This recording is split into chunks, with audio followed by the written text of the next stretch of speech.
আমরা আজকে এই পর্বে আলোচনা করব লেনদেনের প্রকৃতি বা বৈশিষ্ট্য, অর্থাৎ তোমার দ্বিতীয় অধ্যায়ের বাকি যে অংশটুকু আছে সেই অংশটুকু থেকে যে সংক্ষিপ্ত প্রশ্নগুলো থাকতে পারে সেই অংশটা। তো প্রথমে আমরা দেখতে পাচ্ছি এখানে বলা হয়েছে লেনদেনে দ্বৈত সত্তা বলতে কি বোঝায়। লেনদেনের দ্বৈত সত্তা বলতে কি বোঝায়? দুতরফা দাখিলা পদ্ধতি অনুযায়ী প্রতিটি লেনদেনেই দুটি পক্ষ থাকতে হবে, অর্থাৎ এক পক্ষ সুবিধা গ্রহণ করবে এবং অন্য পক্ষ সুবিধা প্রদান করবে। লেনদেনের এই বৈশিষ্ট্যকেই দ্বৈত সত্তা বলে। দ্বৈত শব্দের মানে হচ্ছে দুই, অর্থাৎ দ্বৈত সত্তা বলতে বোঝানো হয়েছে যে দুইটা পক্ষ বা দুইটা সত্তা এখানে জড়িত থাকবে। তাহলে যে লেনদেনগুলোর মাধ্যমে দুইটা পক্ষ বা দুইটা সত্তা প্রভাবিত হবে সেটাকেই কিন্তু আমরা বলে থাকি দ্বৈত সত্তা। যেমন উদাহরণ যদি আমরা দেই, ভাড়া প্রদান করা হলো। এখানে দেখো ভাড়াটা যখন প্রদান করা হয়, যে ভাড়া পেয়ে থাকে সেটা একটা পক্ষ এবং যে ভাড়া প্রদান করে সেটা আরেকটি পক্ষ, তাহলে দুইটা পক্ষ জড়িত থাকলো। তারপরে দেখো এটারই ব্যাখ্যা এখানে বলে দেওয়া হয়েছে। এখানে একটি পক্ষ ভাড়া খরচ হিসাব এবং অপর পক্ষ নগদান হিসাব। তাহলে দুইটা পক্ষ আমরা পেয়ে গেলাম, একটা হচ্ছে ভাড়া এবং আরেকটা হচ্ছে নগদান, এবং এটাকেই কিন্তু আমরা দুতরফা দাখিলা পদ্ধতি বলতে পারি, যেখানে দুইটি সত্তা প্রভাবিত হচ্ছে। পরবর্তী প্রশ্ন এখানে বলা হয়েছে লেনদেনের দৃশ্যমানতা সম্পর্কে ধারণা দাও। লেনদেনের দৃশ্যমানতা সম্পর্কে ধারণা দাও। দৃশ্যমানতা বলতে বোঝানো হয় যেটা আমরা চোখে দেখতে পারি বা আমাদের আশেপাশে যেটা ভিজুয়াল হয়, দৃশ্যমান হয়, এরকম কোনো বিষয়। হিসাব সমীকরণে প্রভাব বিস্তারকারী সব ঘটনাই হচ্ছে লেনদেন। লেনদেন দৃশ্যমান অথবা অদৃশ্যমান উভয়ই হতে পারে, অর্থাৎ একটা লেনদেন তুমি সরাসরি দেখতেও পারো অথবা না দেখেও কিন্তু সেটা লেনদেন হয়ে যেতে পারে। যেমন আসবাবপত্র ক্রয়, এটা একটা দৃশ্যমান লেনদেন, কারণ তুমি আসবাবপত্রের বিনিময়ে টাকা দিচ্ছ। তাহলে এই যে দুইটার বিনিময়, দুইটাকেই কিন্তু আমরা চোখে দেখতে পাই বা সেটা আমাদের চোখের সামনেই ঘটছে, তাই এটা একটা দৃশ্যমান লেনদেন। এবার দেখো এটার কারণটা এখানে বলে দেওয়া হয়েছে, কারণ এর ফলে দৃশ্যমান পরিবর্তন ঘটে, যেটা আমরা চোখের সামনে দেখতে পাচ্ছি এরকম একটা পরিবর্তন ঘটে। আবার যন্ত্রপাতির অবচয়, এটা একটা অদৃশ্যমান লেনদেন। যন্ত্রপাতির যখন অবচয় ঘটে আমরা কিন্তু সরাসরি সেই যন্ত্রপাতির অবচয়টাকে দেখতে পাই না, আস্তে আস্তে সেটা ক্ষয় হতে থাকে, কিন্তু সরাসরি কিন্তু এটা আমাদের চোখের সামনে বা সেটা আমাদের জন্য দৃশ্যমান নয়।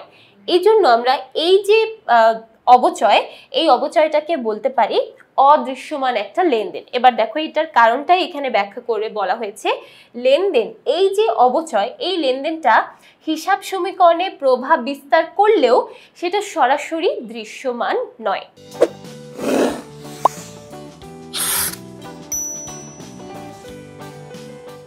এবার চলে যাচ্ছি আমরা আমাদের পরবর্তী প্রশ্ন, 12 নং প্রশ্ন। ঐতিহাসিক ঘটনা কি লেনদেন?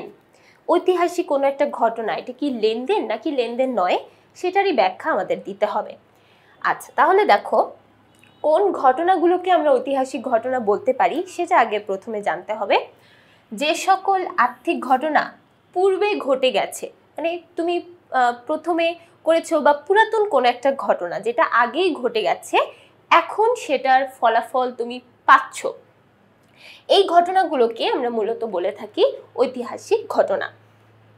ঐতিহাসিক ঘটনাকে লেনদেন বলা হয়। আবার ভবিষ্যতে ঘটতে পারে এমন ঘটনা ব্যবসায়ের আর্থিক অবস্থার পরিবর্তন সাধন করলে অবশ্যই তা লেনদেন বলে গণ্য হবে। যেমন দেখো এখানে কয়েকটা উদাহরণ দেওয়া হয়েছে। অনাদায়ী পাওনা সঞ্চিতি, বাট্টা সঞ্চিতি। এই যে অনাদায়ী পাওনা সঞ্চিতি, বাট্টা সঞ্চিতি, এগুলোর যে মূল লেনদেনটা সেটা কিন্তু পূর্বের কোনো একটা ঘটনা, যেমন প্রাপ্য হিসাব বা ধারে পণ্য বিক্রয়। এই ঘটনা থেকে পরবর্তীতে এই সঞ্চিতি, বাট্টা সঞ্চিতি, এই জিনিসগুলোর উৎপত্তি ঘটে, তাই এগুলোকে আমরা ঐতিহাসিক ঘটনা বলে থাকি। 13 নং প্রশ্ন, লেনদেনের দুইটি বৈশিষ্ট্য লেখো। খুব খুবই সহজ একটা প্রশ্ন, আমাদের লেনদেনের যে কোনো দুইটা বৈশিষ্ট্য লিখতে হবে। তাহলে দেখো কি কি বৈশিষ্ট্য আমরা লিখব। প্রথম বৈশিষ্ট্যই হচ্ছে অর্থের অঙ্কে পরিমাপযোগ্য, এটাই হচ্ছে লেনদেনের মূল বৈশিষ্ট্য। তাহলে এটা অবশ্যই লিখতে হবে যে একটা লেনদেন অবশ্যই অর্থের অঙ্কে পরিমাপযোগ্য হবে, এটাই লেনদেনের উল্লেখযোগ্য একটা বৈশিষ্ট্য, এবং সেটা হচ্ছে ঘটনাটি অবশ্যই অর্থের অঙ্কে পরিমাপযোগ্য হতে হবে।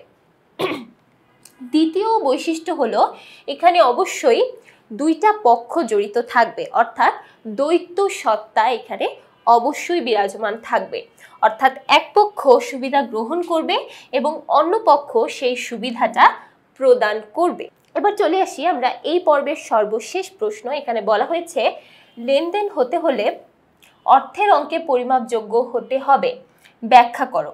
লেনদেন হতে হলে সেটা অবশ্যই অর্থের অঙ্কে পরিমাপযোগ্য হতে হবে, এই লাইনটা আমরা জানি এবং এটাকে আমাদের ব্যাখ্যা করে লিখতে বলা হয়েছে। লেনদেনের একটা উল্লেখযোগ্য বৈশিষ্ট্য হলো ঘটনাকে অবশ্যই অর্থের অঙ্কে পরিমাপযোগ্য হতে হবে। অর্থের অঙ্কে পরিমাপযোগ্য না হলে উক্ত ঘটনাকে লেনদেন বলা যাবে না। যেমন ব্যবসায় দক্ষ কর্মীর মৃত্যু, এই ঘটনা অর্থের অঙ্কে পরিমাপযোগ্য নয়। এই উদাহরণটা কিন্তু আমরা একটু আগেই দেখেছিলাম। এখানে বলা হয়েছে যে ব্যবসায়ের দক্ষ কর্মীর মৃত্যু, এই যে ব্যবসায়ের একজন দক্ষ কর্মীর মৃত্যু হলো, এই ঘটনাটা অর্থের অঙ্কে কিন্তু পরিমাপযোগ্য নয়। একজন মানুষের মৃত্যু হলে তাকে কিন্তু আমরা অর্থের মাপে পরিমাপ করতে পারি না, তাহলে এটাকে আমরা কিন্তু অর্থের অঙ্কে পরিমাপযোগ্য কোনো ঘটনা বলতে পারি না, শুধুমাত্র এটা একটা ঘটনা। আচ্ছা, তাই এটি লেনদেন নয়। কিন্তু অবচয় অর্থের অঙ্কে পরিমাপযোগ্য। আচ্ছা, অবচয়কে কেন আমরা অর্থের অঙ্কে পরিমাপযোগ্য বলতে পারি? কারণ ধরো একটা আসবাবপত্র অথবা একটা যন্ত্রপাতি যেটা তুমি কিনেছিল, সেটার অবশ্যই একটা মূল্য আছে এবং সেই মূল্য থেকে ঠিক কতটুকু পরিমাণ ক্ষয় হয়ে যাচ্ছে বা মূল্য হ্রাস হচ্ছে সেটা কিন্তু তুমি অবশ্যই আইডেন্টিফাই করতে পারবে। এই জন্য এই যে ঘটনাটা অবচয় অথবা মূল্য হ্রাসের যে ঘটনা, সেটাকে আমরা লেনদেন বলতে পারি।